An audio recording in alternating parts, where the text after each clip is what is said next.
श्रीमान् वेङ्कटनाथार्यः कवितार्किककेसरी वेदान्ताचार्यवर्यो मे सन्निधत्तां सदा हृदि यो नित्यमच्युतपदाम्बुजयुग्मरुग्मव्यामोहतस्तरितराणि तृणाय मेने अस्मद्गुरोर्भगवतोऽस्य दयैकसिन्धोः रामानुजस्य चरणौ शरणं प्रपद्ये मातापिता युवतयस्तनया विभूतिः सर्वं यदेव नियमेन मदन्वयानाम् आद्यस्य न कुलपतेर्वकुलाभिरामं श्रीमत्तदङ्घ्रियुगलं प्रणमामि मूर्ध्ना व्यासं वसिष्ठनप्तारं शक्तेः पौत्रमकल्मषं पराशरात्मजं वन्दे शुकतातं तपोनिधिं कृष्णाय वासुदेवाय हरये परमात्मने ಪ್ರಣತಕ್ಲೇಶನಾಶಾಯ ಗೋವಿಂದಾಯ ನಮೋ ನಮಃ.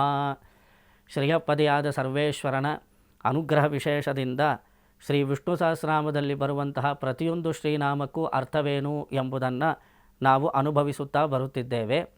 ಶ್ರೀ ಶಂಕರವಾಹಿನಿ ಮೂಲಕವಾಗಿ ಕಾರ್ಯಕ್ರಮವನ್ನು ವೀಕ್ಷಿಸುತ್ತಿರುವ ಎಲ್ಲ ಭಕ್ತರಿಗೂ ನಮ್ಮ ಅನೇಕ ಕೋಟಿ ಪ್ರಣಾಮಗಳನ್ನು ಈ ಮೂಲಕ ಸಲ್ಲಿಸುತ್ತೇವೆ.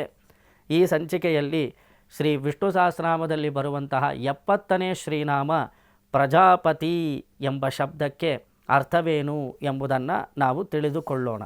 ಶ್ರೀ ವೇದವ್ಯಾಸರು ಪರಮಾತ್ಮನಾದ ಶ್ರೀಮನ್ನಾರಾಯಣನನ್ನು ಪ್ರಜಾಪತಯೇ ನಮಃ ಎಂದು ಕೊಂಡಾಡಿದ್ದಾರೆ. ಪ್ರಜಾಪತಿ ಶಬ್ದಕ್ಕೆ ಅರ್ಥವನ್ನು ತಿಳಿಸಬೇಕಾದರೆ ಪರಾಶರ ಭಟ್ಟರು ಅವರ ಭಾಷ್ಯದಲ್ಲಿ ನಿತ್ಯಸೂರಿಗಳಿಗೂ ಪತಿಯಾದವನು ಎಂಬ ಅರ್ಥವನ್ನು ತೋರಿಸಿದ್ದಾರೆ.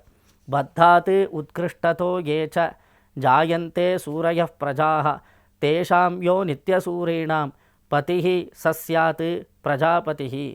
ನಾವು ಹುಟ್ಟೋದಕ್ಕೂ ನಿತ್ಯಸೂರಿಗಳು ಅವತಾರ ಮಾಡೋದಕ್ಕೂ ವ್ಯತ್ಯಾಸವಿದೆ ನೋಡಿ. ನಾವು ಕಳೆದ ಜನ್ಮದಲ್ಲಿ ಯಾವುದೋ ಕರ್ಮವನ್ನು ಮಾಡಿರ್ತೇವೆ, ಅದನ್ನು ಅನುಭವಿಸೋದಕ್ಕೋಸ್ಕರ ಭಗವಂತ ನಮಗೆ ಜನ್ಮವನ್ನು ಕೊಟ್ಟಿದ್ದಾನೆ. ಕಳೆದ ವರ್ಷದಲ್ಲಿ ನಾವು ಮಾಡಿರ್ತಕ್ಕಂತಹ ಕರ್ಮವನ್ನು ಈ ಜನ್ಮದಲ್ಲಿ ನಾವು ಅನುಭವಿಸುತ್ತೇವೆ. ಕರ್ಮವಶಾತ್ ನಮಗೆ ಜನ್ಮ ಪ್ರಾಪ್ತಿಯಾಗತ್ತೆ.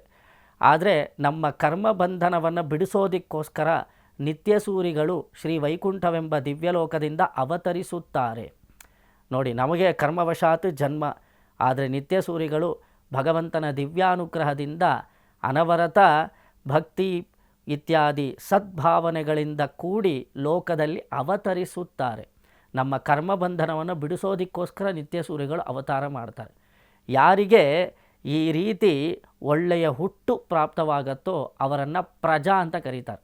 ಪ್ರಜಾ ಅಂದರೆ ಸನ್ಮಾರ್ಗದಲ್ಲಿ ಒಂದು ಒಳ್ಳೆಯ ಕಾರಣಕ್ಕೋಸ್ಕರ ಒಳ್ಳೆಯ ಹುಟ್ಟನ್ನು ಅಥವಾ ಜನ್ಮವನ್ನು ಪಡೆದವರು, ಸಜ್ಜನ್ಮವನ್ನು ಪಡೆದವರು ಅಂತ ಅರ್ಥ. ಅವರನ್ನು ಪ್ರಜಾ ಎಂದು ಕರೆಯುತ್ತಾರೆ.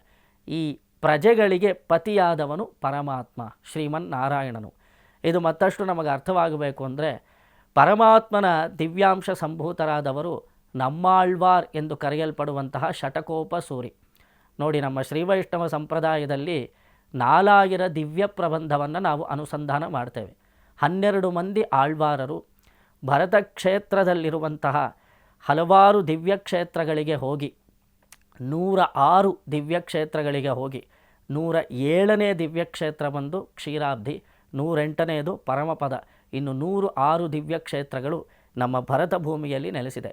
12 ಜನ ಆಳ್ವಾರರು, ಒಬ್ಬೊಬ್ಬ ಆಳ್ವಾರರು ಒಂದೊಂದು ಕ್ಷೇತ್ರಕ್ಕೆ ಹೋಗಿ ಅಲ್ಲಿ ನೆಲೆಸಿರುವಂತಹ ಪರಮಾತ್ಮನನ್ನು ಮಂಗಳಾಶಾಸನ ಮಾಡಿದ್ದಾರೆ.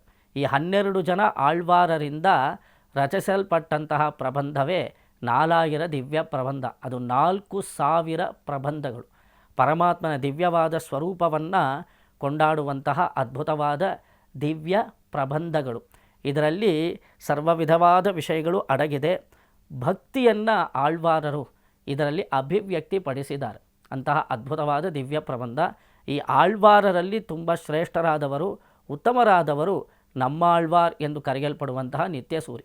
ಇವರು ಭಗವದಂಶ ಸಂಭೂತರು ಎಂದು ಕೂಡ ನಮಗೆ ಪೂರ್ವಾಚಾರ್ಯರು ತೋರಿಸಿದ್ದಾರೆ. ಇವರು ಅವತಾರ ಮಾಡಿದಂತಹ ಸ್ಥಳ ಆಳ್ವಾರ್ ತಿರುನಗರಿ ಎಂಬ ದಿವ್ಯ ಕ್ಷೇತ್ರ. ಅಲ್ಲಿ ಆದಿನಾಥನ ಸನ್ನಿಧಾನದಲ್ಲಿ ಆಳ್ವಾರರು ಅವತಾರ ಮಾಡ್ತಾರೆ ನೋಡಿ. ಒಂದು ಸಾಮಾನ್ಯ ಶಿಶುವಿಗೆ ಜನ್ಮ ಪ್ರಾಪ್ತವಾಗುತ್ತೆ, ಅದು ಕರ್ಮವಶಾತ್ ಏರ್ಪಡತ್ತೆ. ಕಳೆದ ಜನ್ಮದಲ್ಲಿ ಯಾವುದೋ ಒಂದು ಕರ್ಮ ಮಾಡಿರುತ್ತೆ, ಅದರ ಪ್ರತಿಫಲವನ್ನು ಅನುಭವಿಸೋದಕ್ಕೋಸ್ಕರ ಅದಕ್ಕೆ ಜನ್ಮ ಸಿಗತ್ತೆ. ತಾಯಿಯ ಗರ್ಭದಲ್ಲಿ ಒಂದು ಶಿಶು ಇರುತ್ತೆ.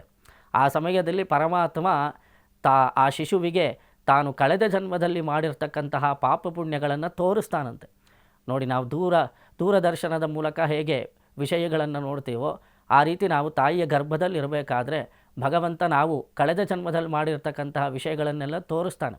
ಆ ಸಮಯದಲ್ಲೇ ಒಂದು ಶಿಶು ಪಶ್ಚಾತ್ತಾಪ ಪಡತಂತೆ, ನಾನು ಇಷ್ಟು ಜನ್ಮಗಳನ್ನು ವ್ಯರ್ಥ ಮಾಡಿದೆ, ಈ ಜನ್ಮ ನಾನು ವ್ಯರ್ಥ ಮಾಡಕೂಡದು, ನನಗೆ ಇಂದ್ರಿಯಗಳು ಸಿಕ್ಕಿದ ತಕ್ಷಣ, ಶರೀರ ಧಾರಣೆಯಾಗಿದ್ದ ತಕ್ಷಣ ನಾನು ಸನ್ಮಾರ್ಗವನ್ನು ಅನುಸರಿಸಬೇಕು, ಸತ್ಕರ್ಮಗಳನ್ನು ಮಾಡಿ ಪರಮಾತ್ಮನ ದಿವ್ಯ ಸಾಯುಜ್ಯವನ್ನು ಪಡೆದುಕೊಳ್ಳಬೇಕು ಎಂದು ಸಂಕಲ್ಪ ಮಾಡುತ್ತೆ ಶಿಶು. ಆದರೆ ಗರ್ಭದಲ್ಲಿರಬೇಕಾದ್ರೆ ಪಶ್ಚಾತ್ತಾಪಪಟ್ಟು ನಾನು ಒಳ್ಳೆ ದಾರಿಯಲ್ಲಿ ನಡಿಬೇಕು ಅಂತ ಸಂಕಲ್ಪ ಮಾಡುತ್ತೆ. ಅದು ಹೊರಗಡೆ ಬಂದಿದ್ದ ತಕ್ಷಣ ವಾತಾವರಣದಲ್ಲಿ ಶಠ ಎಂಬ ಒಂದು ಗಾಳಿ ಇದೆ, ಅದು ಸೋಕಿದ ತಕ್ಷಣ ತಾನು ಗರ್ಭದಲ್ಲಿ ನೋಡಿರತಕ್ಕಂತಹ ವಿಷಯಗಳನ್ನೆಲ್ಲ ಮರ್ತೋಗುತ್ತೆ. ಒಂದು ಶಿಶು ಅಳೋದಕ್ಕೆ ಶುರು ಮಾಡಿಬಿಡತ್ತೆ. ನಾವೆಲ್ಲ ಮರ್ತೋಗ್ಬಿಟ್ಟಿರ್ತೀವಿ. ತಾಯಿಯ ಗರ್ಭದಲ್ಲಿರಬೇಕಾದ್ರೆ ನಮಗೆ ಭಗವಂತ ತೋರಿಸಿರ್ತಾನೆ, ಆವಾಗಲೇ ನಾವು ಸಂಕಲ್ಪ ಮಾಡಿರ್ತೀವಿ. ಆದರೆ ನಾವು ವಾತಾವರಣಕ್ಕೆ ಬಂದಿದ್ದ ತಕ್ಷಣ ಇಲ್ಲೊಂದು ಗಾಳಿ ಇದೆ, ಅದು ಸೋಕಿದ ತಕ್ಷಣ ನಾವು ಕಳೆದ ಜನ್ಮದಲ್ಲಿ ಮಾಡಿರ್ತಕ್ಕಂತಹ ಕರ್ಮಗಳನ್ನೆಲ್ಲ ಮರ್ತೋಗ್ಬಿಟ್ಟಿರ್ತೀವಿ. ಆ ರೀತಿ ಒಂದು ಸಾಮಾನ್ಯ ಶಿಶು ಒಂದು ಜನ್ಮವನ್ನು ಪಡ್ಕೊಳ್ಳುತ್ತೆ.